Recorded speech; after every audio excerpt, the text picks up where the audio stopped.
चलिए आज का क्वेश्चन है आपका भूगोल अध्याय 1 मानव भूगोल प्राकृतिक एवं विषय क्षेत्र। तो सबसे पहले ही जानिए कि प्रकृति का मतलब क्या होता है। कोई बताएगा प्रकृति का मतलब क्या होता है? प्रकृति का मतलब जो ईश्वर द्वारा प्रदत्त हो, जैसे हवा, पानी, मिट्टी, पहाड़, ये सब क्या है? प्राकृतिक है। पेड़ पौधे क्या है? प्राकृतिक है। तो सबसे पहले हम उसके बारे में जान गए। और क्वेश्चन है भौतिक भूगोल किसका अध्ययन करता है? तो भौतिक भूगोल पर्यावरण का अध्ययन करता है। किसका अध्ययन करता है?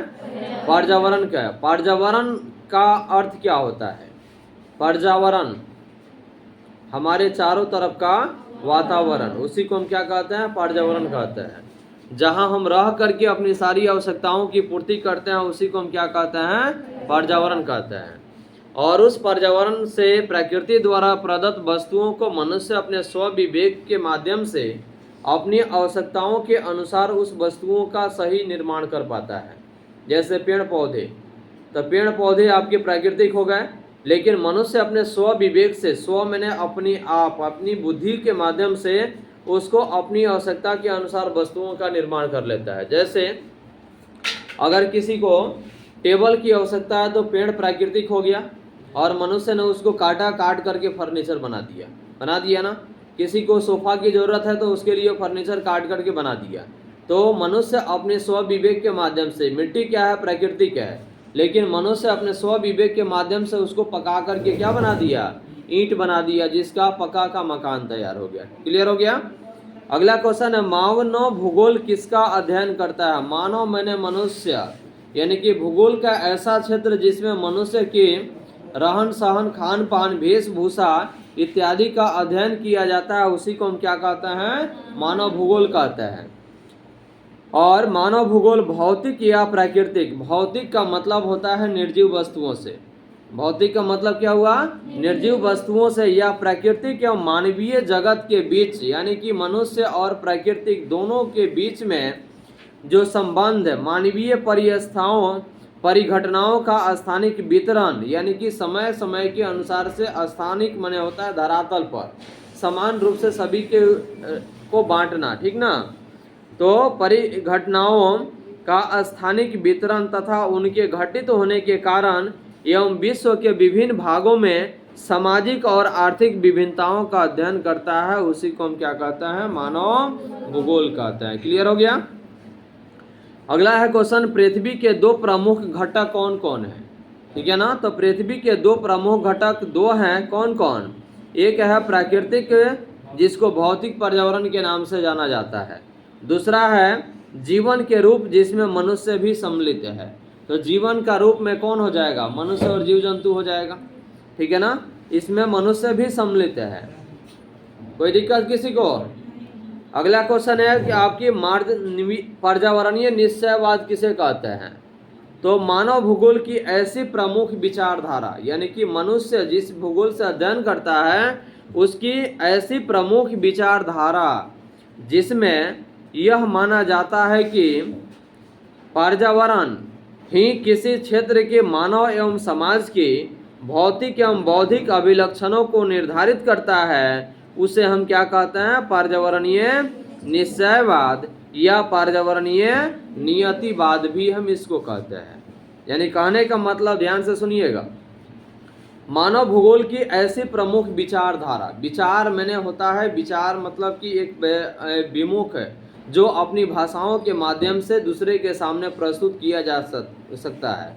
तो मानव भूगोल की ऐसी प्रमुख विचारधारा जिसमें यह माना जाता है कि पर्यावरण, जो पहले भी बता चुके हैं, यानी कि हमारे चारों तरफ की वातावरण, पर्यावरण ही किसी क्षेत्र के मानव एवं समाज की भौतिक माने समाज की जो आवश्यकताएं की वस्तुएं, जैसे मिट्टी हो गया, तो मिट्टी तो सजीव नहीं है ना, निर्जीव है, लेकिन मनुष्य अपने स्वविवेक के माध्यम से उसका प्रयोग कर लेता है। तो भौतिक एवं बौद्धिक अभिलक्षणों को निर्धारित करता है, उसे हम क्या कहते हैं? पर्यावरणीय निश्चयवाद या पर्यावरणीय नियतिवाद हम उसको कहते हैं। क्लियर हो गया? अगला क्वेश्चन है बेदा। बेंदा कहाँ रहता है? यह व्यक्ति का नाम है जो कि रहता है भारत के अबू झमाड़ क्षेत्र के जंगलों में रहता है। कहाँ रहता है? यानी कि अबू झमाड़ क्षेत्र के जंगलों में रहता है। क्वेश्चन है बॉक्स की कथा।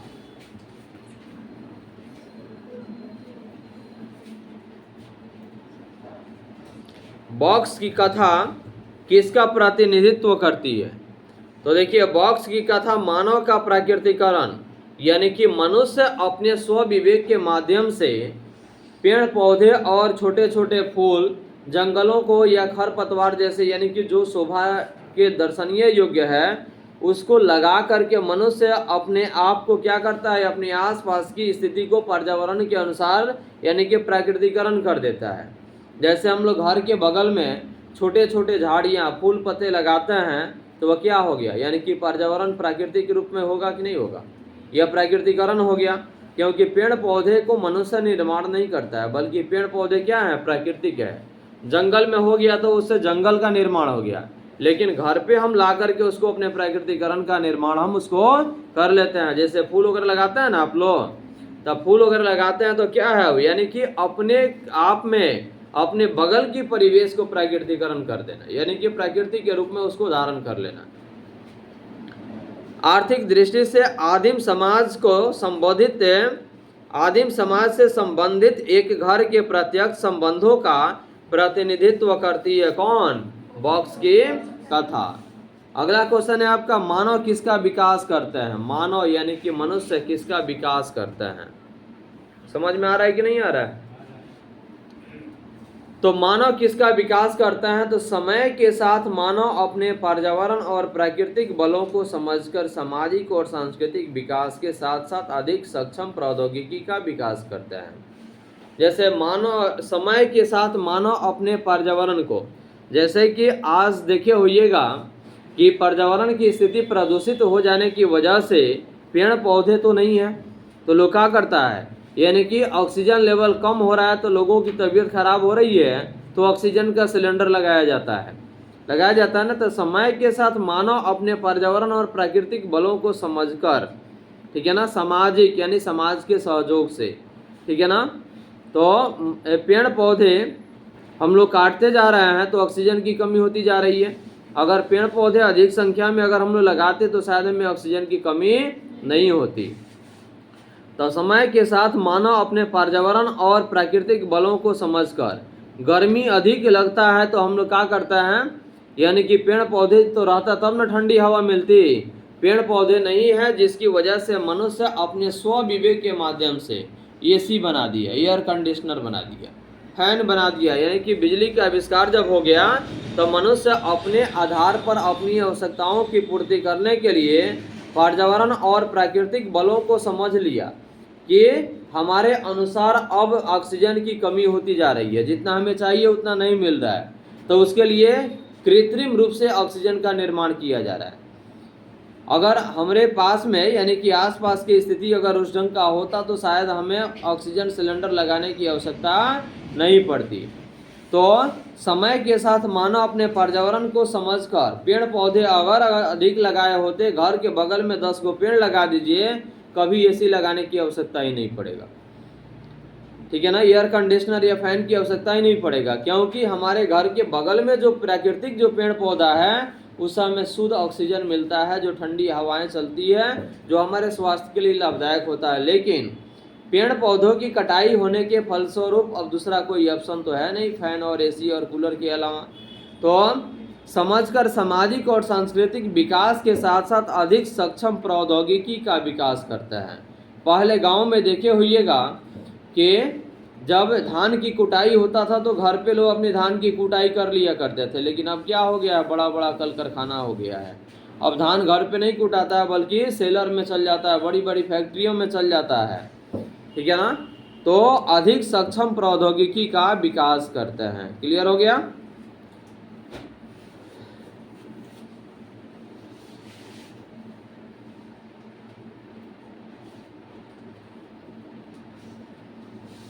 क्वेश्चन है आपका, मानवीय क्रियाओं के सर्वत्र छाप कौन कौन है? सर्वत्र का मतलब होता है सभी जगह, जो मनुष्य अपने क्रियाओं को कर लेता है वह छाप कहाँ कहाँ है और किस प्रकार से है।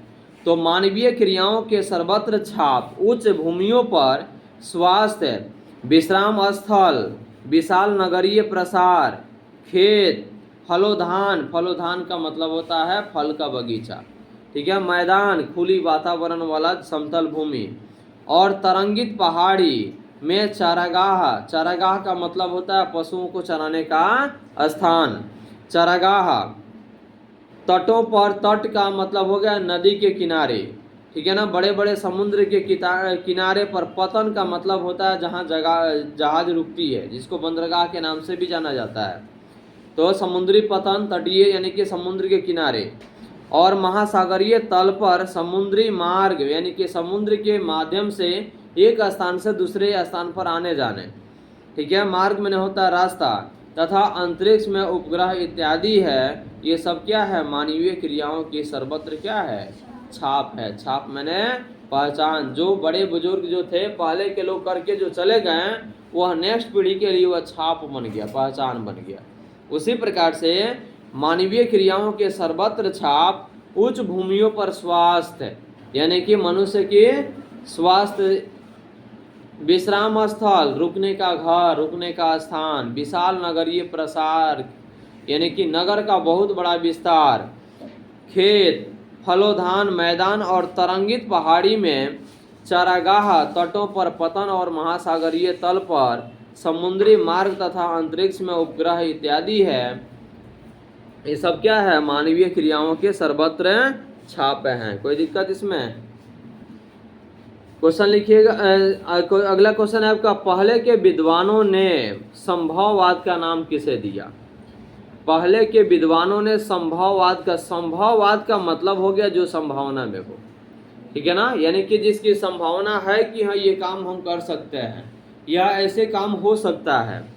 तो मानवीय क्रियाओं के सर्वत्र छाप उच्च भूमियों पर स्वास्थ्य, विश्राम स्थल, विशाल नगरीय प्रसार, खेत, फलोधान, मैदान, और तरंगित पहाड़ी में चारागाह, तटों पर पतन और महासागरीय तल पर समुद्री मार्ग तथा अंतरिक्ष में उपग्रह इत्यादि है। तो पहले के विद्वानों ने ही इसे संभववाद का नाम दिया है। क्लियर हो गया?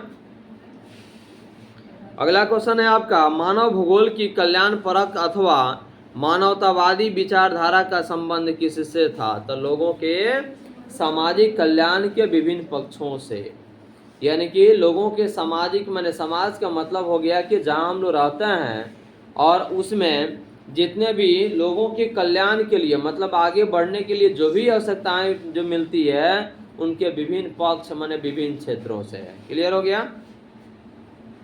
अगला क्वेश्चन है आपका, अमूल्यवादी विचारधारा ने मार्क्सवादी,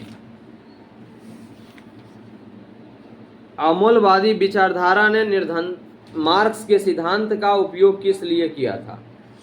तो अमूल्यवादी विचारधारा ने निर्धनता के कारण बंधन और सामाजिक असमानता की व्याख्या के लिए मार्क्स के सिद्धांत का उपयोग किया था। यानी कि अमूल्यवादी विचारधारा ने, निर्धनता का मतलब होता है गरीबी, निर्धनता का मतलब क्या होता है? गरीबी के कारण बंधन में होता है एक जकड़ में बंद करके रहना, ठीक है ना। जैसे ना लोग कहता है कि नहीं करेंगे, लेकिन मतलब कोई काम अगर किसी को बोल दिया जाए करने के लिए कि चलो तुमको इतना में हम करा देंगे, इतना रुपया हम तुमको दे रहे हैं, काम कर दो, तो क्या कहता है कि एक बंधन में समाज में जकड़े हुए हैं, ठीक ना, कि हम इस काम को नहीं करेंगे तो नहीं करेंगे, आप जितना भी क्यों ना दे दें, अब नहीं करेगा तो कुछ तो मिलेगा नहीं, उसके लिए तो करना पड़ेगा ना। तो अमूल्यवादी विचारधारा ने निर्धनता के कारण, मतलब गरीबी के कारण, बंधन और सामाजिक असमानता की व्याख्या के लिए मार्क्स के सिद्धांतों का क्या किया है? अध्ययन किया है। क्लियर हो गया?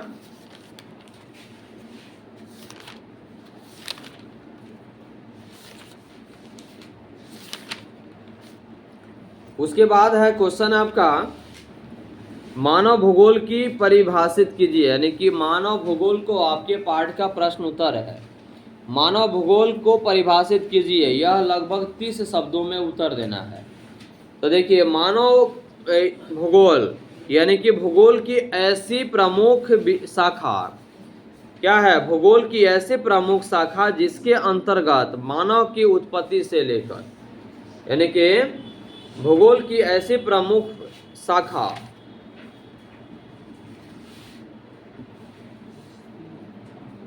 भूगोल की ऐसी प्रमुख शाखा जिसके अंतर्गत मानव की उत्पत्ति से लेकर वर्तमान समय तक उसके पर्यावरण के साथ, माने मनुष्य जहाँ रहता है उसकी अपनी आसपास की वातावरण के साथ संबंधों का अध्ययन किया जाता है, उसी को हम क्या कहते हैं? मानव भूगोल कहते हैं।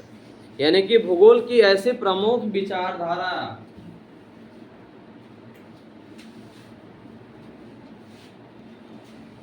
भूगोल की ऐसी प्रमुख शाखा जिसके अंतर्गत मानव की उत्पत्ति से लेकर, उत्पत्ति का मतलब होता है उत्पादन यानी कि शुरुआत से, जन्म से लेकर के अंत तक यानी कि निधन तक, तो उत्पत्ति से लेकर वर्तमान समय तक यानी कि अभी जो समय चल रहा है वहां तक उसके पर्यावरण के साथ संबंधों का अध्ययन किया जाता है, उसी को हम क्या कहते हैं? मानव भूगोल कहते हैं।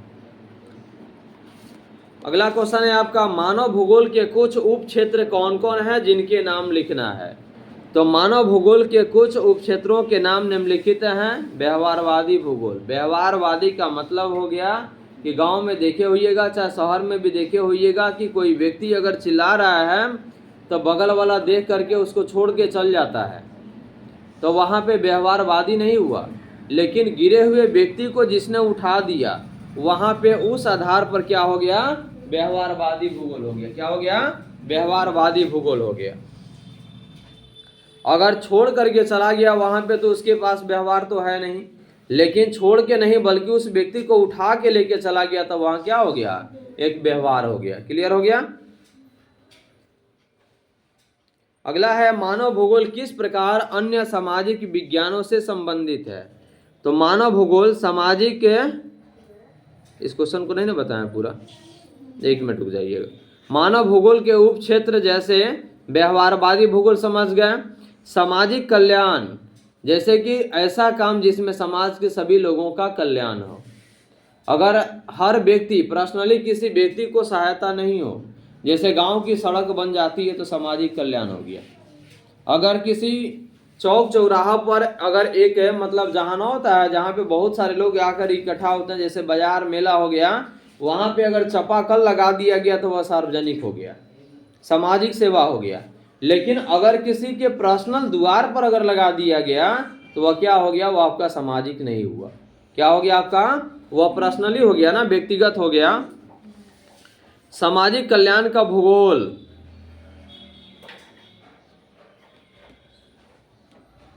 संबंध, संसाधन भूगोल, संसाधन माने मनुष्य की आवश्यकताओं के लिए हर चीज की पूर्ति, तो संसाधन भूगोल।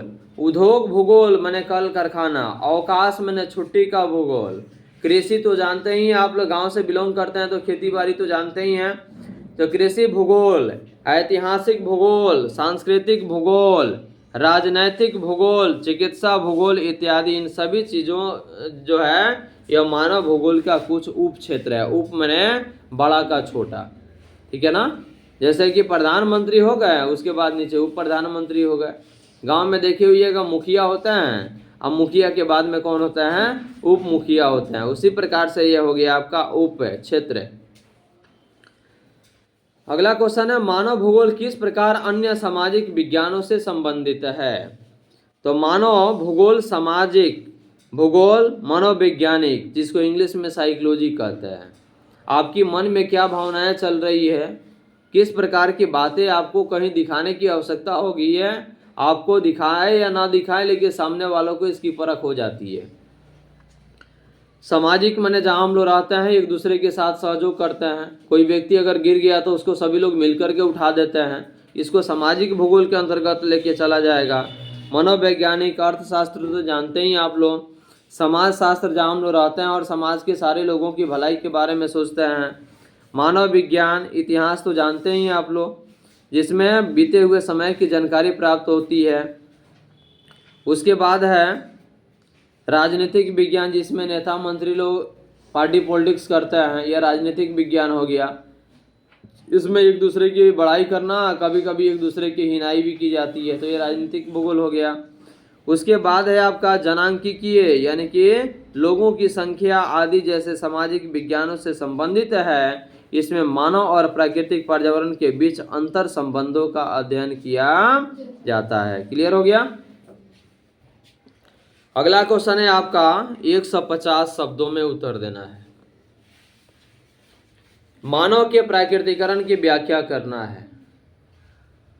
तो मानव ने प्राकृतिक के आदेशानुसार, प्राकृतिक माने ईश्वर के आदेशानुसार, ठीक है ना, प्राकृतिक के आदेशानुसार अपने आप को ढालने के लिए बाध्य था। बाध्य मतलब होता है मजबूर था। जैसे कि पहले देखे होइएगा, गांव में अगर किसी को चेचक की बीमारी होती थी तो लोग उसको क्या मानते थे कि भगवान का दिया हुआ यह क्या है, प्रकोप है। हैजा अगर किसी गांव में हो जाता तो लोग क्या कहते, भगवान का दिया हुआ यह प्रकोप है। उसकी इलाज नहीं करते, धीरे धीरे कि वो अपने ठीक हो जाएगा। पता चलता है कि धीरे धीरे ठीक होते होते भगवान के प्यारे भी लोग बहुत सारे हो जाते थे। तो मानव ने प्राकृतिक के आदेशानुसार अपने आप को ढालने के लिए बाध्य था। जब सामाजिक विकास की अवस्था आदिम थी, आदिम माने कि मनुष्य के हिसाब में, जो जंगली हिसाब से में जो था, थी, मानव की इसी अन्योन्य क्रिया को पर्यावरणीय निश्चयवाद कहा जाता है। और इसमें प्राकृतिक, मानव प्रकृति को सुनता था, उसकी प्रचंडता से भयभीत होकर उसकी पूजा अर्चना करता था। जो पहले ही बता दिया है ना कि पहले के या प्राकृतिक के प्रकोप मान करके लोग उसकी बहुत सारे पूजा पाठ किया करते थे। ठीक है ना। चिपको आंदोलन लो आप लोग पढ़ भी किए हैं कि पेड़ों की सुरक्षा के लिए लोगों ने जब पेड़ की काटना जब शुरू कर दिए व्यापारियों ने, तो लोगों ने उसकी सुरक्षा करने के लिए पेड़ों को पकड़ करके खड़े हो गए या उनकी पूजा पाठ शुरू कर दिए। तो कुछ ऐसा पौधा जो पेड़ जो था जिसकी पूजा पाठ शुरू हो गई वह आज भी पूजनीय है। जैसे पीपल का पेड़ शुरू से लोग पूजते आ गए तो आज भी पूजा जाता है। तुलसी का पौधा है, इसको भी पूजा जाता है। अशोक का पेड़ होता है, उसको भी लोग पूजते हैं, ठीक ना। ताकि कम से कम इसको तो कम से कम लोग बचा दे, इसको नहीं काटे, इसलिए इसकी पूजा की जाती है। सदियों से लोग प्रकोप मान करके उसकी पूजा पाठ करते आ गए। तो पर्यावरण निश्चयवाद का पूजा अर्चना करता था। और विश्व के कुछ ऐसे समाज हैं जो प्राकृतिक पर्यावरण के साथ पूर्णतः सामंजस्य बनाए हुए हैं, जिसके कारण प्रकृति एवं शक्तिशाली, बल पूज्य और सत्कार योग्य बनी हुई है। मनुष्य अपने जीव को प्रजनन के लिए प्रत्यक्ष रूप से संसाधन पर निर्भर है। मानव के प्राकृतिकरण की व्याख्या का अर्थ यह है कि मनुष्य और प्राकृतिक के बीच पूर्ण सामंजस्य, अर्थात मनुष्य अपने आप को प्राकृतिक वातावरण के अनुकूल बनाकर जीने के लिए प्राकृतिक नियमों का पालन करते हैं। जब तकनीकी विकास का स्तर बहुत ही निम्न था, तब प्राकृतिक मनुष्य थे जो उनको सुनते थे और उनके कोप से डरकर, कोप माने प्रकोप से डर करके, भयभीत होकर के पूजा करते थे। क्लियर हो गया। अगला क्वेश्चन है आपका, मानव भूगोल के विषय क्षेत्र पर एक टिप्पणी लिख देना। टिप्पणी का मतलब हो गया कम से कम 60 शब्द, कम से कम। टिप्पणी का मतलब हो गया जो मुख्य पॉइंट आप लिख दिए, उसी को टिप्पणी के रूप में देखा जाता है। तो मानव भूगोल के विषय क्षेत्र में मानव भूगोल और मानव समाज, यानी कि मानव भूगोल के विषय क्षेत्र में मानव भूगोल को मानव समाज और धरातल के बीच संबंधों का संश्लेषित अध्ययन है। और भूगोल की ऐसी विचारधारा जिसके अंतर्गत मानव की उत्पत्ति से लेकर वर्तमान समय तक उसके पर्यावरण संबंधों का अध्ययन किया जाता है, उसे ही क्या कहते हैं, मानव भूगोल कहते हैं। समय के साथ मानव अपने पर्यावरण और प्राकृतिक बलों को समझकर सामाजिक और सांस्कृतिक विकास के साथ अधिक सक्षम प्रौद्योगिकी का ही विकास करते हैं। और भूगोल की ऐसी प्रमुख विचारधारा जिसमें यह माना जाता है कि पर्यावरण ही किसी क्षेत्र के मानव एवं समाज की भौतिक एवं बौद्धिक अभिलक्षणों को निर्धारित करता है। निर्धारित माने होता है निश्चित करना, यानी कि उसको फिक्स करना। तो भूगोल की ऐसी प्रमुख विचारधारा जिसमें यह माना जाता है कि पर्यावरण ही किसी निश्चित क्षेत्र के मानव एवं समाज के भौतिक एवं बौद्धिक अभिलक्षणों को क्या करता है? निर्धारित करता है।